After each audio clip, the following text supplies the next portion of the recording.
I felt like I really was going to cast a love spell on these middle school boys, and spoiler alert viewer, I did not cast a love spell on any of them. Hello, welcome back to my channel. Thank you so much for being here. That was super sweet of you. Let's zoom you in for the earrings because you know we're gonna be doing the makeup look together here today. So for my earrings, I chose these little star hoops that I got on Amazon last year. I don't like to buy my jewelry from Amazon. You guys know I like to buy my jewelry from small businesses. I just did my whole jewelry haul the other day, but I bought these from Amazon because I bought them specifically for my Cheetah Girls video that I did back when I was doing my makeup in early 2000s movie series. I was trying to look like Galleria. This was my inspo pick here. She has the most amazing star hoop earrings, so I got these for like $8 on Amazon, and I thought that'd be very appropriate today since we're gonna be talking about some very mid-2000s topics. But that's not what this video is about.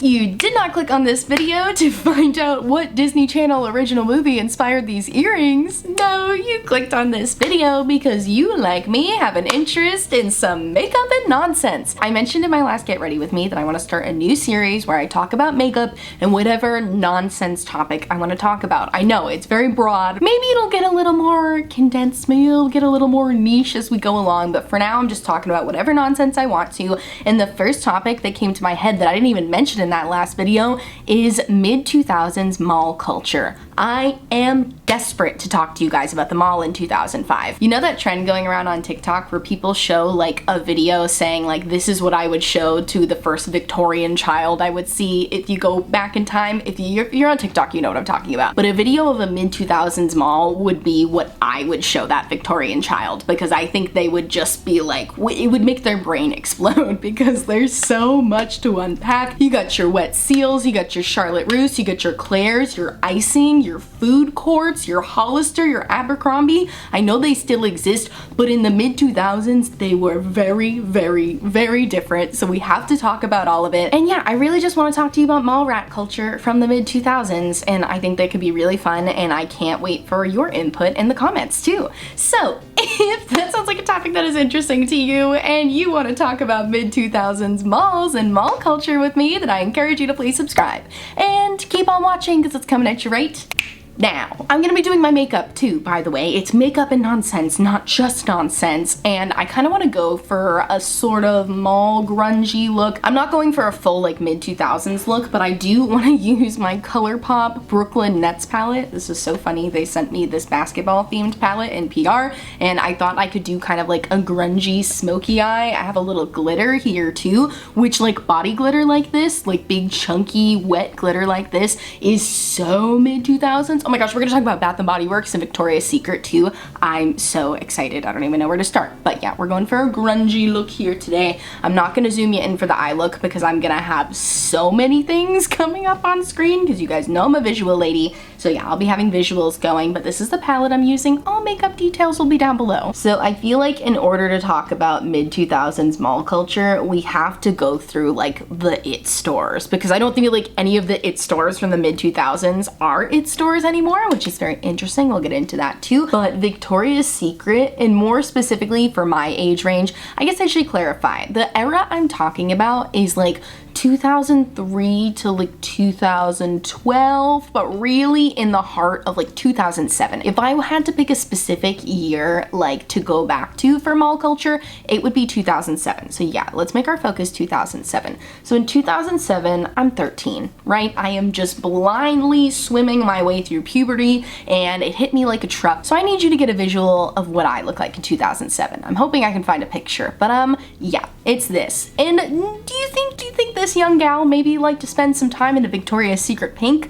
Yeah, she did. That's where I was flocking to, you guys. I used to get my planners from Victoria's Secret pink because that's all I could really afford there. I think I got one sweatshirt from Christmas one year and I wore that into the ground. I wore that nonstop. That was kind of a theme with me in like these, you know, fancier stores at the mall. I say fancier. They were fancy to me, they are not fancy. If there was a store that I couldn't necessarily afford to get a lot from, but I could get one thing from, I would wear that thing all the time, and that was me with my pink sweatshirt. It was so funny how big into logos we used to be in the mid to late 2000s. I mean, I'm sure there's some people that are still into like, you know, logos on their clothing and whatnot, but I feel like I don't really have any clothing with logos now. If I have something with words on it, it's usually like a concert tee or maybe like a vintage t-shirt from a place I haven't been to that I thrifted or something, but we're not really into logos the way that we were in the mid to late 2000s. And like my pink sweatshirt said pink right across the chest, and it had this silly little dog. I used to have those little dogs too, because they used to give those away. Was that one of the ones that you would get with a coupon? Do you guys know what I'm talking about? These little pink dogs. That was like the theme for Victoria's Secret pink,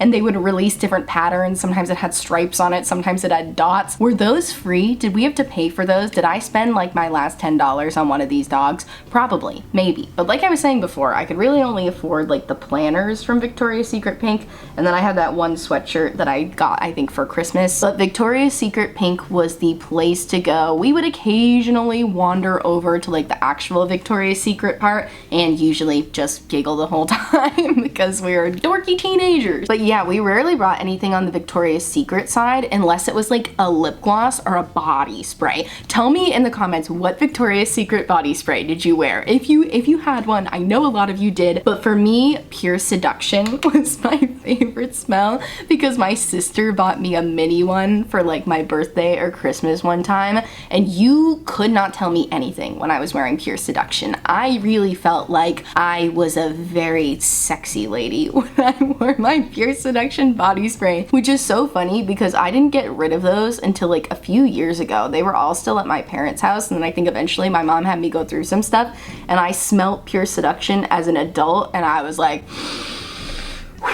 wow, that is some powerful, fruity stuff. It is like the fruitiest smell in the world, but not in like a fresh fruit, light citrusy smell, because I do still like citrusy smells, but no, that was like getting knocked in the face with a bag of Jolly Ranchers, like that type of fruity. But like I said, I felt like a very sexy lady when I wore my Pure Seduction body spray. My sister also got me Love Spell because that was like her signature scent. For reference, my sisters are both 18 and 20 years older than me. So in 2007, they're like in their early 30s. So they're like, you know, who I'm looking up to. They're my absolute ideal growing up. They're like my cool older sisters. I want to do everything that they do. And my sister Sharon used to wear Love Spell. That was her signature scent. So she got me a set of like body lotion and body spray for one of my birthdays. And I was like in absolute heaven. Again, I felt like a very sexy lady. I felt like I really was going to cast a love spell on these middle school boys. And spoiler alert, viewer, I did not cast a love spell on any of them. But you know what? It gave me confidence. And as a pubescent middle school girl, that's what I really needed. So it worked for me there. Oh my gosh, I can't believe I've been talking about specifically Victoria's Secret and pink for so long already. But if you know, you know. You know, if you grew up during that era and you went to the mall, you know that that's like the first place we went to. Me and my best friend Allie would get dropped off at the mall, and we were just tunnel vision to the Victoria's Secret pink. And they were connected in the middle too. So you would go in the pink side and then you would venture over to the Victoria's Secret side. Again, we were just giggling in the Victoria's Secret side. And then you go to the other end, and that's where they have like their beauty stuff. That's where your body sprays are,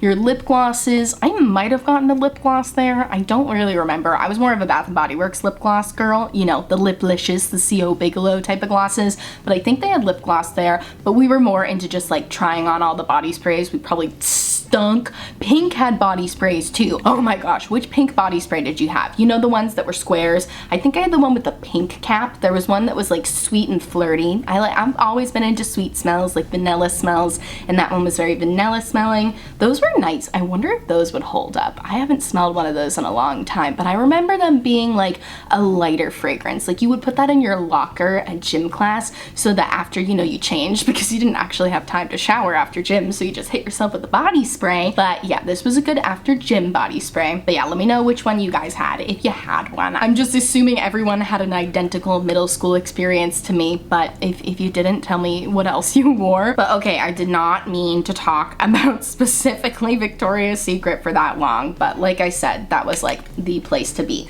But now let's talk about some clothing stores. I know there's clothing at Victoria's Secret too, but I want to talk to you about the big 4 stores. And you let me know if this is just like a specific Massachusetts thing and you guys can't relate to this at all. But my school, my middle school I went to, if you weren't wearing clothing from one of the big 4 stores, it was noticed. It was noticed. No one would say anything directly to you, but you definitely stood out if you weren't wearing clothing from one of the big 4, which are Aeropostale, American Eagle, Abercrombie & Fitch, and Hollister. And there was also a hierarchy of those stores. So like Aeropostale was like, okay, you know, you can get by wearing Aeropostale. That's where I got most of my clothes from out of those 4. But you can get by wearing Aeropostale, but it was the cheapest of all 4 of those, you know, and definitely like the least, I don't even know, it was like the least tight of all of them. I will say Aeropostale fit the most true to size for me. And then you go to American Eagle and that's where you got your jeans, you know. American Eagle is kind of like that mid-range, still expensive for me, but it was definitely like on the cheaper end of the 4. Then you move up to Hollister, and Hollister is pricey. I remember my mom got me one sweatshirt from Hollister. That might have been because I got my period for the first time though. I remember it was a special occasion. I got one sweatshirt from Hollister and it was so ugly, but they were all ugly. It was one of those sweatshirts, I'll try to find a picture. It was one of those sweatshirts that one said Hollister like across the chest, so when you wore your zip up unzipped, you couldn't even see that it said Hollister. It was like Hollister. So you know I was wearing my sweatshirts like this so that you could see that it said Hollister because I needed the cool girls to know that I had a Hollister sweatshirt. But it was one of these stupid ones that had like the half sleeve, not even a cool 3/4 sleeve. It was a half sleeve, so not even keeping you warm. I remember I was always so freaking hot in my Hollister sweatshirts because I had to wait till it was somewhat warm outside because it's only a half sleeve, but then it's like lined with fleece on the inside and it's way too tight because Hollister clothing ran so tight. Now, could I have just sized up? Absolutely. But have you ever tried to explain to a 13-year-old girl that not all clothing fits the same across brands and it has nothing to do with her body and everything to do with inconsistent sizing? Yeah, she's still gonna cry. And I absolutely would have if my mom told me I needed to buy a larger size. So I just said, nope, this medium fits perfectly. I can absolutely breathe in it. And this is a sweatshirt I want to get. And I wore it all the time. And Abercrombie & Fitch, I don't think I really ever owned anything from. I might have gotten one shirt from them, but I'm pretty sure it was secondhand. Now, did having a couple of these shirts ever get me to actually hang out with these cool girls or to get them to notice me? No, it didn't, but that's okay. Eventually I got over it and realized that nothing really mattered and I was just gonna go back to buying all my clothes at TJ Maxx because I got to buy more clothes when we went shopping at TJ Maxx. If I went into one of those other stores, my mom's like, okay, you can get one thing every 6 months because it's really expensive here. Again, aside from Aeropostale, because Aeropostale had a huge clearance table that I would go buy graphic tees at. Oh my gosh, I remember I bought the ugliest polo shirt because it was on the clearance rack. And you know, in the mid-2000s, a polo shirt with one of those lace camis underneath was, all the chefs were kissing. It was everything at the time. So I got a polo shirt from Aeropostale because it was on sale, and it was this disgusting orange, like flesh colored shirt. It was orange, but it was like almost my skin tone. It was like my skin tone if I'm wearing the wrong foundation undertone, you know? I remember one time I was meeting my friend Allie at the bus stop and I was like running down the street to meet her and she was like, I thought that you had no shirt on because that shirt is absolutely flesh toned. And I was like, but it's an Aeropostale polo. What are you talking about? It's so cool. But yeah, I had that very ugly shirt. I had a bunch of ugly graphic tees. My mom was always like, why are we paying money for you to advertise this company? Why do you only want to buy shirts with logos on it? And I was like, because how else is everyone else at middle school gonna know that I'm wearing an Aeropostale shirt if it doesn't say Aeropostale on the front?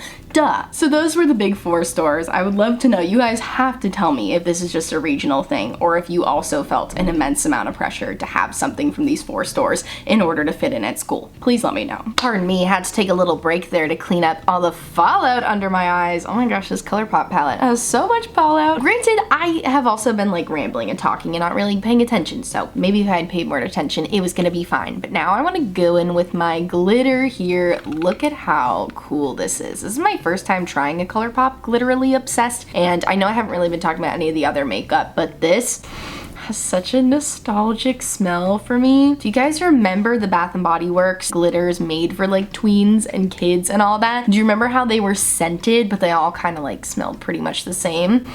This smells like those. Oh, it's making me so sentimental. Oh, this is so fun. This is 2005 in a jar right here, and I'm loving every second of it. I know I said I wasn't gonna zoom in, but I wanna zoom in for this glitter. And I'm also gonna move on to talking about Bath & Body Works now, because we cannot talk about mid-2000s mall culture without talking about Bath & Body Works. How do I even apply this? This feels so weird because like I used to wear glitter on the body. Like I just talked about those little roll-on glitters, but you never put those on your eyes, at least not in the mid-2000s. I don't know, do you guys put them on your eyes? I was only using those on the body. I would never even think to put glitter on the eyes.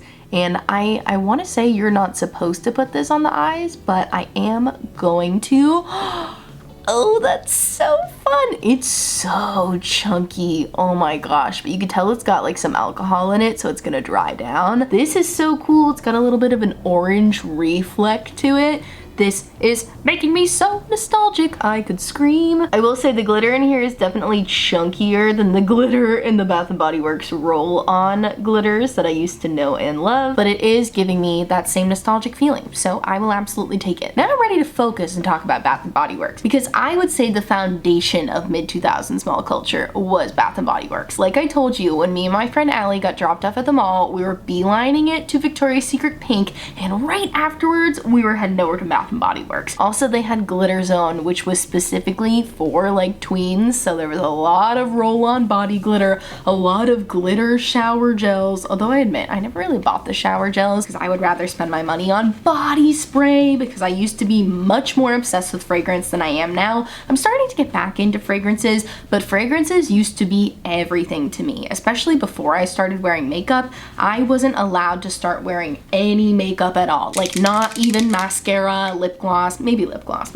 before then, but I wasn't really allowed to wear makeup until I turned 13. That was my mom's rule. So I know we're talking about 2007 where I was 13, but even when I first started wearing makeup, I was really only wearing mascara. I didn't really get into makeup until I graduated college in 2017. So we are currently a full decade before I got into makeup, okay? And before I got into makeup, I was very into body sprays. I had a million of them. What were my favorite scents at Bath & Body Works? I can hear you asking on the other side of the screen. What were my favorite fragrances? One I really liked, like one of their basic scents that was always a go-to for me, was Warm Vanilla Sugar. I'm still into very sweet smells like that, but Warm Vanilla Sugar was like the OG sweet fragrance to wear. I loved that. I wasn't really into floral stuff. One, my mom is like very allergic to flowers, like floral perfumes will just make her sneeze nonstop, so I couldn't really wear those in the house anyways, but I didn't really like them anyways, so I never really wore floral stuff. Very much a vanilla girl. They had a Madagascar vanilla scent that I was very into too, but there were so many like specific art stuff scents too. Have I been calling it Glitter Zone? That's because I had a CD that we sent away for in the mail that was from Bath & Body Works, and it was called Glitter Zone, and it had Uptown Girls on it by Billy Joel. It had Walkin' on Sunshine on it. Like, it was just absolute perfection. Such a good CD. They called that Glitter Zone, but it was part of the Art Stuff Club. But yeah, before I got off on that tangent, I was talking about how Art Stuff had a lot of their own specific smells. I know Blue Raspberry was one of them. I'm sure you'll see a bunch of them on the screen here, but Art Stuff had so many fruity smells, but you didn't really care because it was just cool. It was cutesy packaging, you know. Even back in the day, we were very into cutesy packaging. I was much more sold by cutesy packaging back in the mid-2000s than I am now. Now I can kind of separate and be like, okay, you know, that's not really a good product, it's just in cute packaging. But in 2007, I was like, it's pink, it's glittery, it costs under $5, it's coming home with me. You guys gotta tell me in the comments if you were a member of the Art Stuff Kids Club and if you had the Glitter Zone CD and what your favorite Body Works fragrances were, because it was just such a key part of mid-2000s mall culture. Okay, we're gonna take a really brief break from the nonsense part of the makeup and nonsense video because I don't know what other video I can talk to you guys about this. So I bought this Becca Backlight Targeted Color Corrector at TJ Maxx for $5. Thinking it was the iconic Becca under eye color corrector that is like now owned by Smashbox and is still sold. I was so excited to be able to get it for $5, and I open it and it looks like this. And I'm immediately like, this is looking a little more pigmented than I expected. I expected it to look like my Flower Beauty under eye color corrector, which you can see is like close to my concealer shade, but just like a little peachier, whereas this is peach. It's orange. It's just straight up orange. So I'm feeling a little buffoon-esque. I'm feeling a bit like a fool, but I think I want to try using this as blush because it's so pigmented, you guys. You guys probably know. You probably think I'm a fool. It's pigmented, and I can see this being a good color corrector for someone. I don't need this much pigment. Not everyone needs this much pigment in a color corrector. I think it's important to be able to recognize that and not ruin your makeup. But the color is absolutely gorgeous. So here's what we're gonna try. We're gonna put some on the back of my hand because I don't want to ruin it with my brush. It feels really glossy, I have to say. I kind of want to put a little bit on my lips. It's giving me flashbacks to the Body Shop lip glosses. Do you guys remember these? I forget what they're called. The Body Shop lip glosses used to be some of my favorites. They're really more like a glossy lip balm, but this is like really reminding me of that. Even the smell, it kind of smells a little fruity. I don't know if it's supposed to be fragrance. It's a really pretty color though. So yeah, let's try it out as blush. Like I said, I know this doesn't have anything to do with the video, but what other video am I gonna put this in? Ooh, it's coming off very orange, less peach. Is it just gonna make my bronzer look orange, or is this like the look? No, I love it. I'm obsessed. Okay. I'm glad we came to that conclusion together. Oh, it's gonna be so cute for summer. This is such a pretty summer color. You know what? It all worked out. I know it's supposed to be a color corrector. Beautiful texture, by the way. Very glossy. Kind of have trouble imagining this on my under eyes. I can't see that being good, but really nice on the lips, really nice on the cheeks. All right, we're getting towards the end of my makeup look here. What other mall rat activities can we talk about? Oh, okay, I mentioned Wet Seal at the beginning of the video, and I'm wondering if any of you guys remember Wet Seal too. I remember they had a lot of neon clothing. Neon used to be such a big thing. I know like neon makeup is kind of making a comeback, and certain neon clothing has been like trendy, you know, seen in some of the runway shows, but neon in the mid-2000s was like everywhere. Oh my gosh. I remember me and my best friend Allie went to Wet Seal specifically because we were looking to buy clothing for like our spirit week. It was like our last week of 8th grade, and there was a bunch of spirit days, and one of the days was neon day. And I remember we were both like, oh, we have to go to the mall so we can go to Wet Seal because we know Wet Seal has neon clothes, and I'm pretty sure I have a picture of me wearing the shirt that I bought. So I can't find this photo. I've literally spent hours going back on Facebook, which is not fun trying to find this photo, but picture it. Okay, so you got a black V-neck with neon just like slashes all over it, just random paint strokes of different neon. Wasn't the splatter paint look, because we all know that was a big thing at the time too, but this was like as if you took a paintbrush and just a bunch of different neon colors and just went like this all over it, and you know it had to be a V-neck. So I hope you have the image in your mind now when I'm talking. This is just very telling of what was at Wet Seal if you were a teenage girl who wasn't allowed to buy the more scandalous clothes at Wet Seal. I'm saying scandalous in comparison to like what I was wearing. You know, they had some cute like strappy dresses. They definitely sold more like club clothing. I'm wondering if any of you who are like maybe a little older than me during this time period ever bought any of these club clothes. What are other stores I used to shop at? Oh, I wanted to talk about Delia's. Do you guys remember Delia's? That was a store that I feel like fit my personality. Like I mentioned earlier, I had like a couple of things from the big 4 stores, you know, more than anything I had stuff from like Aeropostale and a couple things from American Eagle, but a store that actually fit my personality was Delia's. Delia's was so cute. I mostly got graphic tees at Delia's. They weren't cheap either, but I will say their t-shirts were a little more affordable. You know, they sold those t-shirts with the bunnies on them. You guys know the iconic bunny I'm talking about. I'll put her on the screen. They had a bunch of t-shirts with those bunnies on them. The t-shirts were a little more sassy, definitely edgier than like the preppy stores that I was talking about before, but not so edgy that it's like Hot Topic, not even close to as edgy as like Hot Topic. But Delia's was like on the edge of edge, and that's where I wanted to be. All right, now since I'm going, I know I kind of strayed from the grunge a little bit, and I'm really just more wearing like a glittery smoky eye, but you know it's a mid-2000s video, so we gotta use black liner on the lower lash line. Mine is so small. I've had this ribbon one for so long, but I also know that I briefly mentioned Hot Topic, and I was like talking about how Delia's was like not quite as edgy as Hot Topic. I did go into Hot Topic a few times. That's where I bought my first ever belt. I remember I bought this like cool Vans belt, But I additionally was an idiot, and I didn't even know that belts came in sizes because I had never bought a belt before. I don't know, my mom never bought me belts. So I bought a belt that was too big for me, and I remember I just wore it purely for decorative purposes. But it was Vans, so it was cool. You know, I never had Vans sneakers, but I did have a Vans belt, which made me feel very, very cool. All right, you guys, and with that, I think we have reached enough nonsense for the first installment of my Makeup and Nonsense series. Let's get into this makeup look real quick. I really like the way this turned out. It's a little messy on the lower lash line. I got some smudged mascara, but honestly, it's all just kind of adding to this very mid-2000s feel. I don't think my mascara was ever not smudged, you know? You just rubbed it into your eyeliner. That was always my strategy, is if I smudged my mascara, I was already wearing a lower lash line eyeliner, so I'd just take some more and kind of like rub it over it, which is what I did here.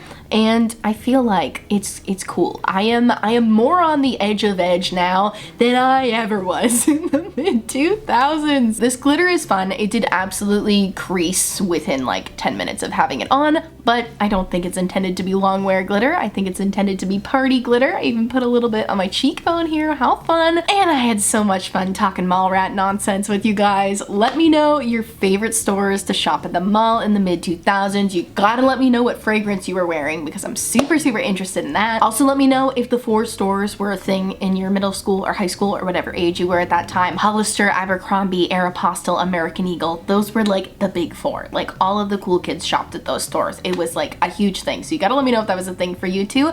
And yeah, let me know if there's any nonsense topics you want me to talk about. And I'll probably do a lot more early 2000s too. I used to do a series on my channel where I talked about early 2000s makeup, but I felt like I just went through so much that I kind of ran out of things to talk about. But I could talk about general early 2000s nonsense for forever. So let me know if you have any topic ideas for me. And yeah, I thank you so much for watching. If you liked this video, please give it a big thumbs up and subscribe to my channel.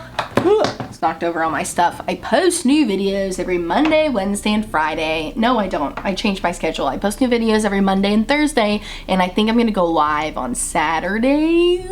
Maybe Saturdays, but I think I want to go live this Saturday. So yeah, let me know what the best times to go live are for you. I will post a poll soon, so make sure to take that poll and check out my description box for all of the makeup details of the makeup I put on my face today. Also, my description box, I'll have a bunch of Black Lives Matter resources, resources to support the Asian American community, and resources to support the LGBTQ+ community, and resources to support Ukraine. So please click on those links if you haven't yet. And I thank you so much for watching, and I'll catch you on the flip side. Dude, the very 2000s way to say goodbye. Okay, bye.